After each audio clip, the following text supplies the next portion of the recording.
मुलांनो, तुम्ही शाळेत गेल्यावर तुम्हाला सर किंवा मॅडम असतात ते तुम्हाला काही सूचना देतात. त्या जर सूचना मराठीमध्ये असेल तर तुम्हाला पटकन समजते आणि जर त्या सूचना त्यांनी इंग्लिशमध्ये दिल्या तर तुमची गडबड होते. चला तर मग हा व्हिडिओ बघा, मग तुमची गडबड होणार नाही. कम इन. मुलांनो, कम इन म्हणजे आतमध्ये ये.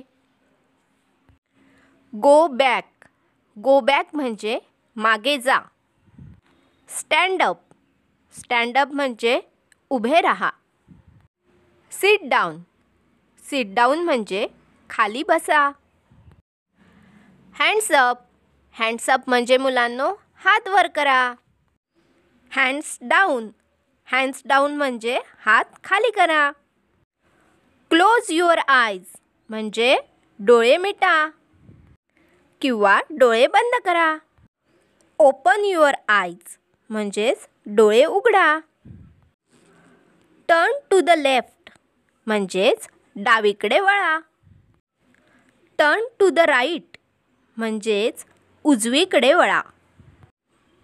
टेक आउट युअर नोटबुक म्हणजेच तुमची वही काढा.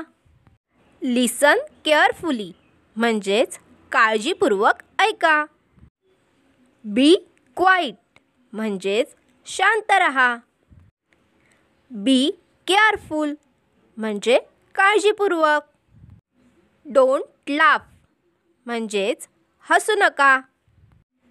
स्माईल प्लीज म्हणजेच कृपया हसा. वॉक स्लोली म्हणजेच हळू चला.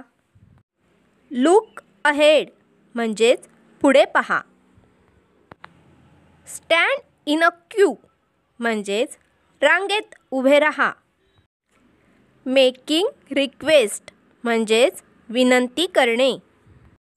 मुलांनो, या व्हिडिओमुळे तुम्हाला जर मदत झाली असेल तर प्लीज लाईक करा आणि शेअर करा आणि असेच नवनवीन व्हिडिओ पाहण्यासाठी आपल्या मुलांची दुनिया या चॅनलला सबस्क्राईब करा.